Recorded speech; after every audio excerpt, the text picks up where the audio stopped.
Long Island Backstory with Chief Correspondent Gary Jacobs. Hi, I'm Gary Jacobs. Welcome to another edition of Long Island Backstory, where we film at the Cablevision Studios in Hauppauge, Long Island. My guest today is Gianna Guzzo, who I've known for several years, an amazing woman. She comes from an amazing family. I'm good friends with her father, her cousin, a lot of people in the Guzzo family. And she's just a great woman. I'm really, we've been talking about doing the show for a while, and we finally got to do it, and I'm really, really honored to have her here today.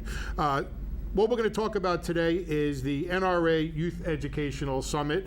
For 2 decades, the NRA's Youth Educational Summit, also known as Y.E.S, has brought some of America's most bright, ambitious, and patriotic youth to our nation's capital, each summer for a week of fun that they will never forget. Hopefully she didn't forget it. Students engage in with political leaders, visit historical monuments, and apply their skills in competitive debates, all to enrich and inspire the future of our nation.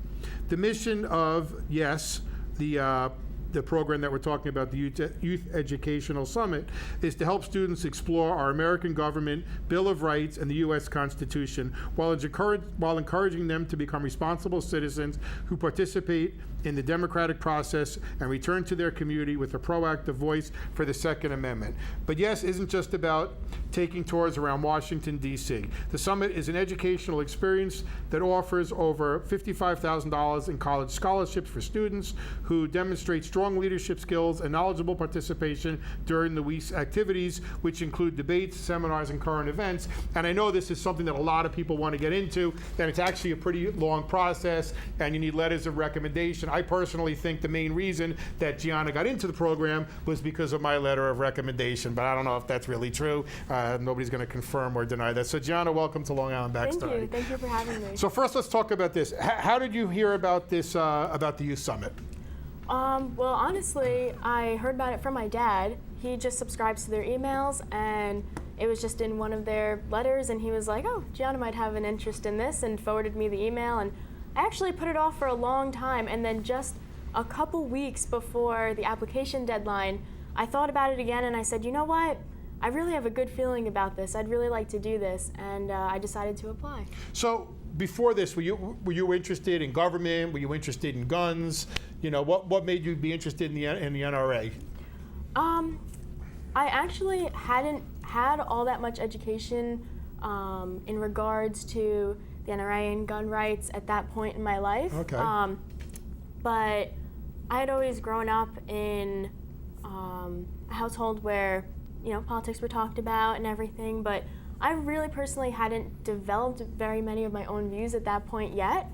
It really just appealed to me, and at that point, that was the very beginning of me getting into politics and learning about it, and so, I mean, that was pretty much, I would say, like the first step in me really developing my own political views and political voice. Because it's interesting, because I think most of the younger generation would consider it being more Democrat, you know, more liberal. Correct. Yet the NRA is more conservative, more Republican. Did you even think about that, or was this something that you developed, you know, through going to this, you know, summit? It was my political views were definitely solidified by going to this summit, and it was definitely very difficult to sort of like come out to people, telling them like about this summit, and even asking for letters of recommendation from certain people.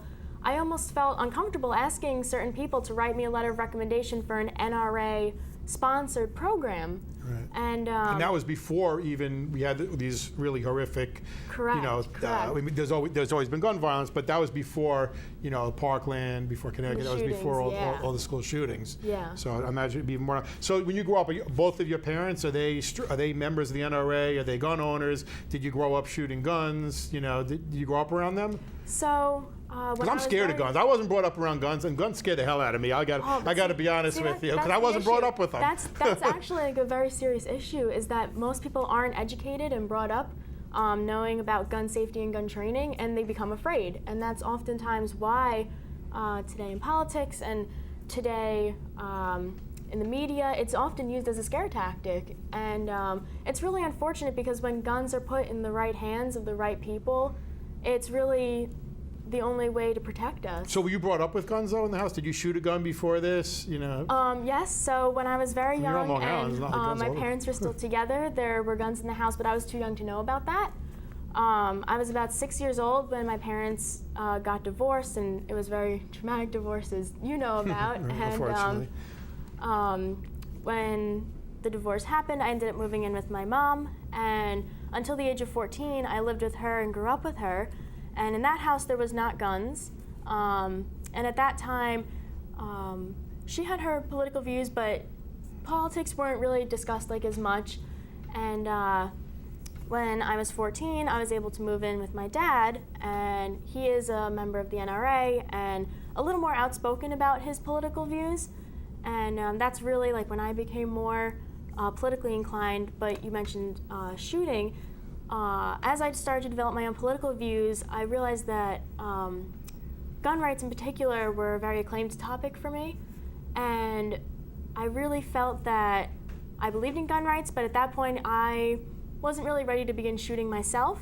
However, when my brother turned 12 years old and he was able to go to the range for the first time, my father started educating him and teaching him like the history and training and safety of firearms. And when I actually saw that, I was like, oh, that looks interesting. I might like doing that. And so actually before the summit, I went to the range a few times with them and tried shooting, and I really fell in love with the shooting sports. Okay, so now let's just show a clip we have from the NRA Summit. This is their clip, so let's just go ahead and show that clip so the viewers can see a little bit about what goes on. Sure.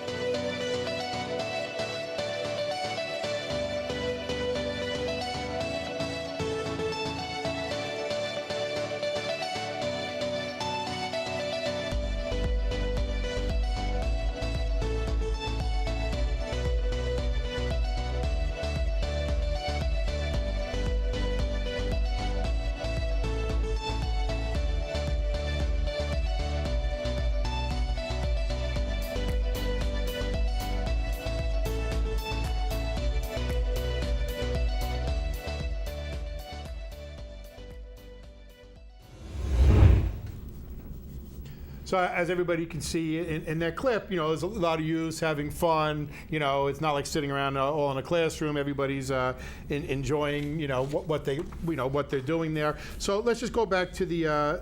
We talked about the guns in the house.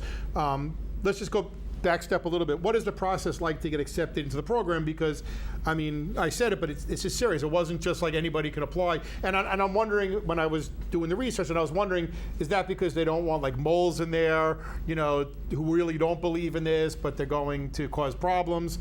But it was a pretty intense application process, Yes, and I think there's a lot more people who want to get in. They can't get in. So what was the application process like? Yeah, it's definitely an extremely selective and prestigious program.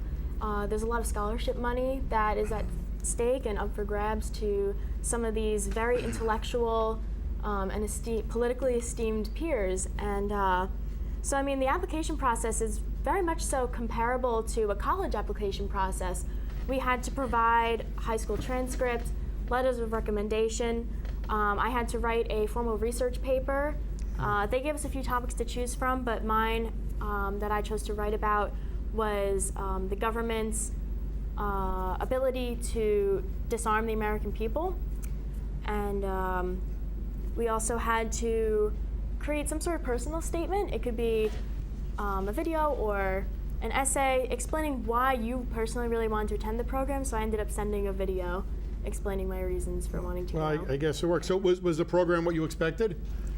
So I very much so like to know as much as I can about anything before I just jump right into it. So before the summit, I researched as much as I could, and I tried to look at stories from other students who had done this The program. testimonials and. Yeah, exactly. They're very good about involving the students in writing and continuing to speak about their experiences that they had, whether it be through the NRA blog and through the magazine, which I actually had the opportunity to do. I've written a number of articles for them that have been featured on the blog and in the Traditions magazine. Yeah, that's pretty awesome. So tell us about some of the things that you did in the summit, because I think when we spoke about it, you said it wasn't just touring Washington and just sightseeing. Tell us Correct. about some of the things that you did while you were there. So it was truly one of the most memorable experiences of my life. It was extremely influential too.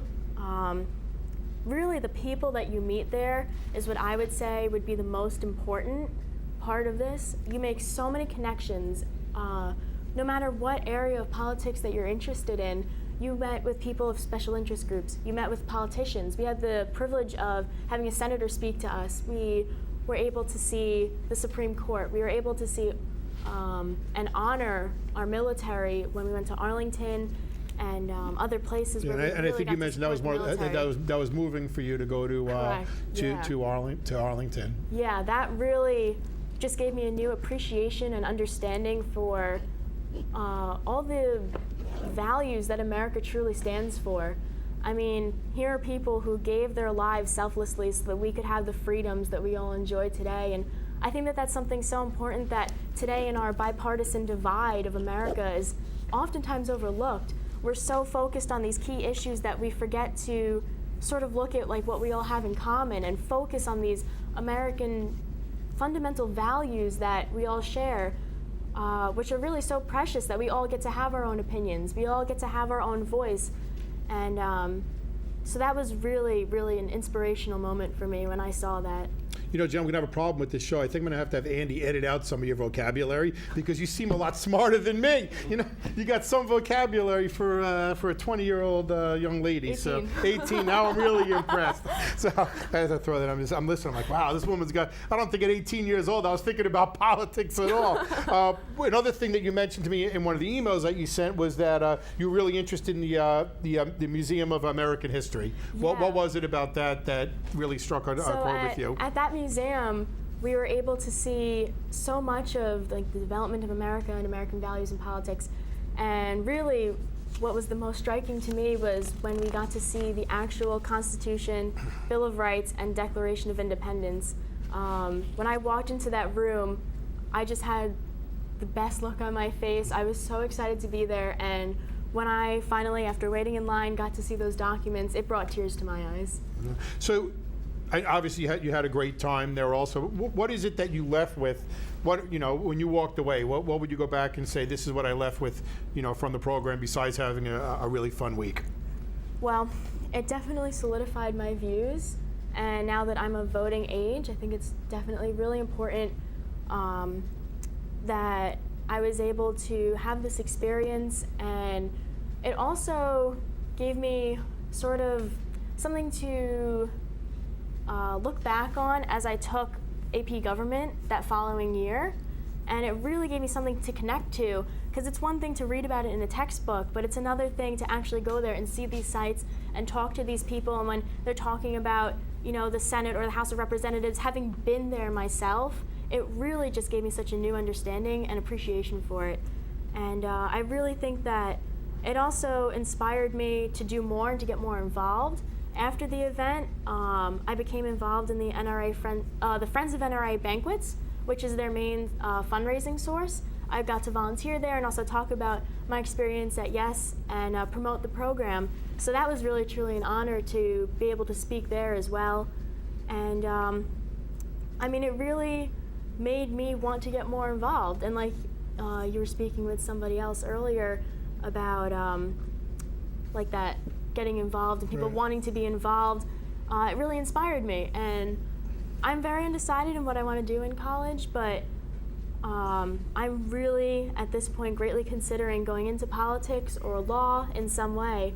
And this really gave me some great connections and people to talk to, and really gave me a great head start in the certain directions that I'd like to go. So, Gianna, was the whole program about guns? Was it all NRA, brainwashing everybody that we should all have guns? Is the whole thing, was it all guns are great? Or is there more? I think a bunch of NRA people, it's all, everything is about we should all have guns, and as you leave, your goodie bag is an assault rifle or something, Yeah, so unfortunately the NRA really does have a bad rep for that sort of thing, and we even received some bad press because that senator that we spoke with posted on social media that he had met with us, and people really had some nasty things to say about him brainwashing and the NRA brainwashing us and pulling us into this. And I really think that that's a shame, because it really, truly was not about guns, guns, guns. We went to the NRA headquarters and listened to a few seminars for one day. We went to the NRA range and shot guns for all of 2 hours.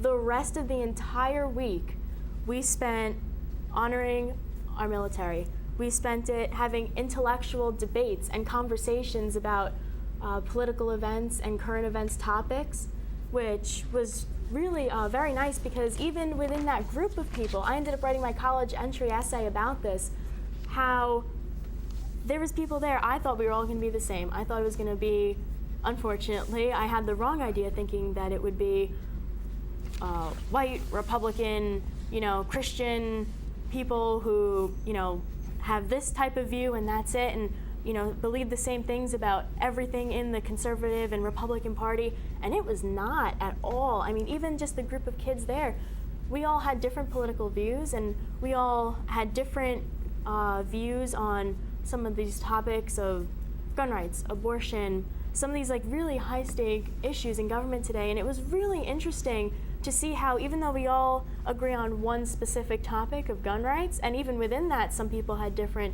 views slightly, outside of that, we all had so many different views and values, and it was really interesting to learn about all these different people and how we all share this one common belief, but how we're all so diverse. So, being that obviously you believe in gun rights, but does that mean, do you believe in gun control? Where do you fall on gun control then?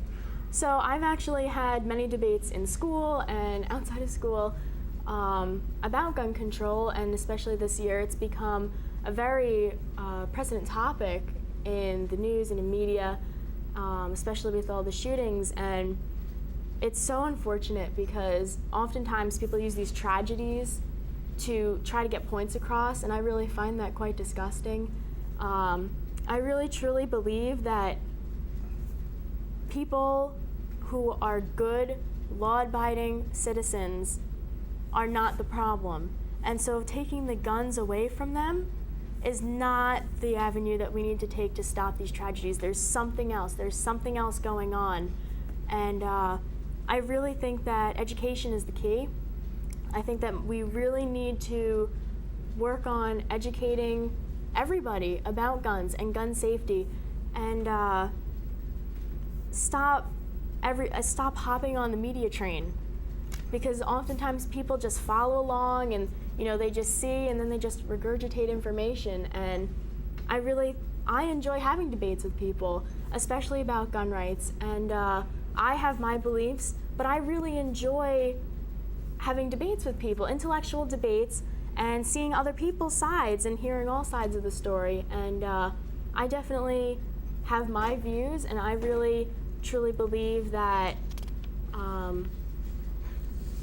gun control is really heading in a bad direction right now, especially because of these tragedies.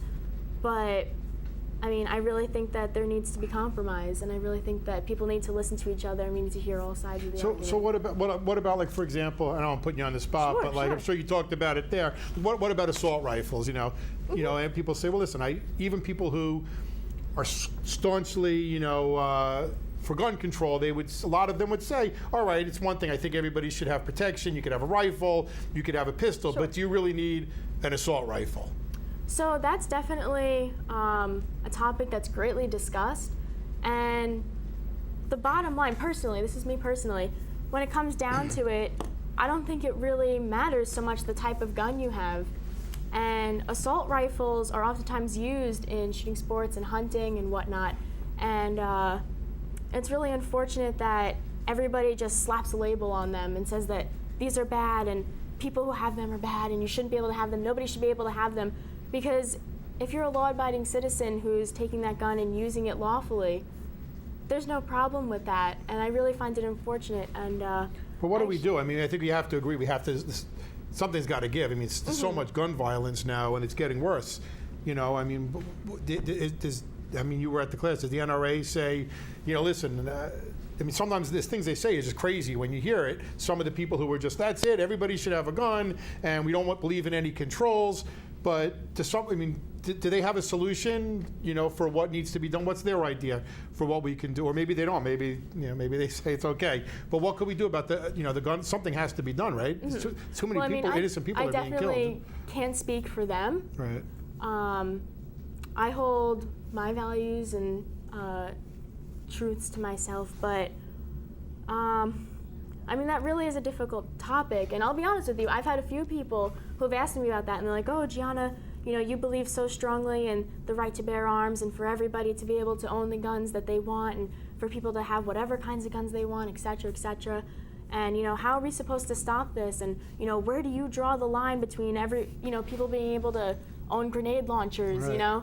And if I'm being completely honest, I really have to say that there are certain values that I believe in, but I don't know exactly where that line needs to be drawn because it's such a difficult topic to really, when you think about it, and I've debated this and talked about this and thought about this endlessly, and it really is something that I don't think can be answered simply. Right. I don't think that there is one exact right answer. Right. It really is so complex, and I mean, I think just when it comes down to it, it goes back to that fundamental value of these are bad people who have these guns, and there needs to be something done to better address that. I mean, there's so many signs, and there's so much that can be done, especially at an earlier age, to try to prevent this. And I mean, I think that there's just so much more effective ways to prevent innocent people from being killed than taking guns away from them. I really think at this point, maybe I'm wrong, but I can't see the government ever taking away people's guns. Maybe I'm wrong, but I can't see people marching into, the government marching into people's houses at this point and taking away their guns.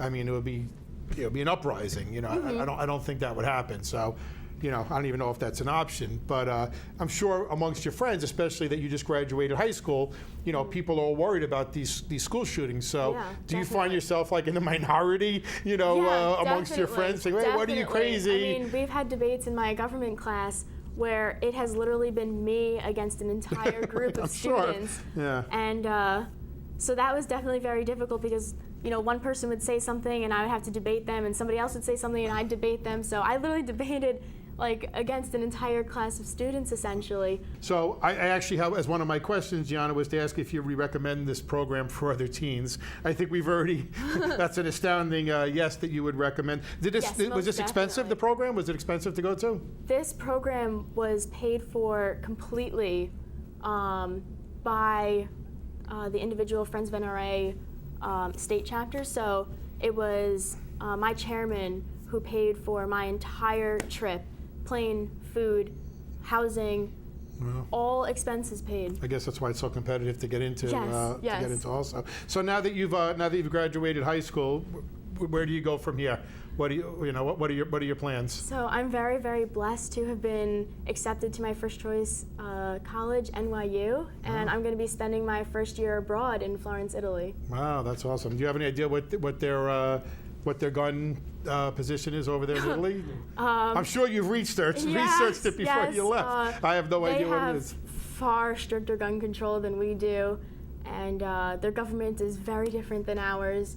So unfortunately, I will not be able to do much shooting while I'm there, but I'm very excited to learn about their culture and to see the differences. And it definitely is very important to me when I come back. I think that it will actually give me a greater appreciation when I come back for the amount of freedoms that we have and for the democratic process that we have here. Right. It's definitely always interesting when you travel out of the country. Yes. Well, Gianna, thanks so much for coming on the show. And I wanted to get you in now before you started doing things with your career, because I know this woman is going places. I'm sure everybody watching it's impressed by this young woman, whether you believe in the same things as her or not. We give her a lot of credit that she does respect other people's views and realize that there are, two sides to everything, and she's willing to debate it. So I really think that Gianna's going somewhere. Hopefully, Thank you. maybe you'll get into law and you'll be one of the good I hope ones. so. Not that many of I them. hope So we so. need some good lawyers. Maybe you'll be a politician. Not many yeah. good ones of them. So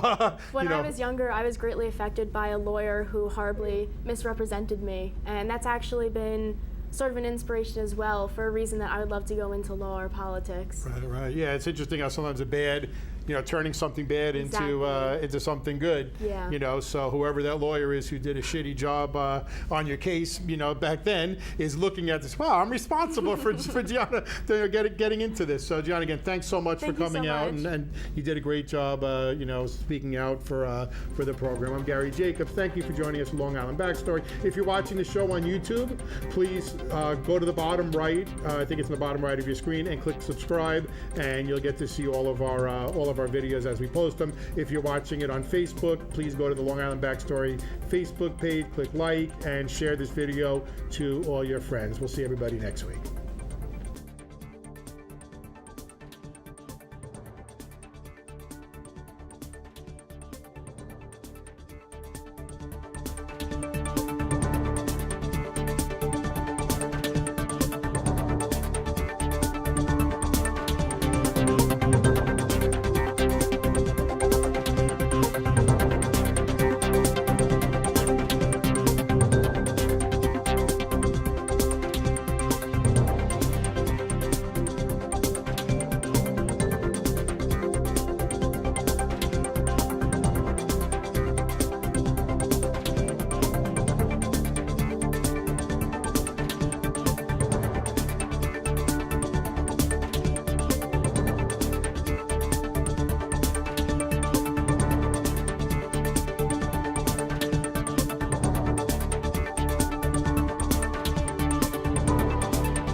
Long Island Backstory is made possible in part by Americans for Legal Reform, the oldest, most successful legal group in the world. P.O. Box 2679, Huntington Station, New York 11746. Telephone 631-421-6390. Website Americans4legalreform.com.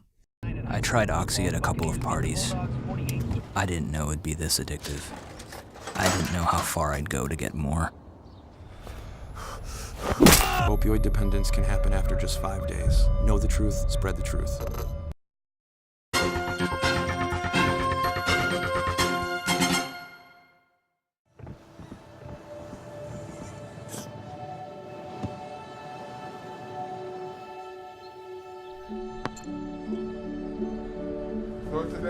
I don't remember how it started.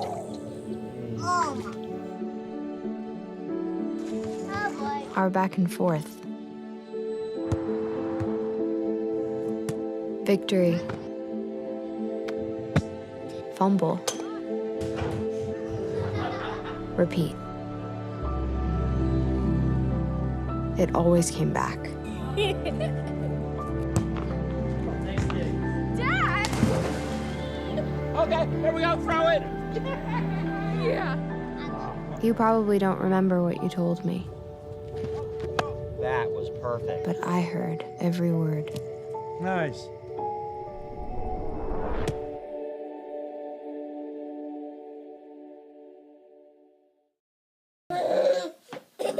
Red hat. Oops. Oops. Red shirt, blue shirt, yellow shirt. Oops. Yellow pants, red pants, green pants. Oops.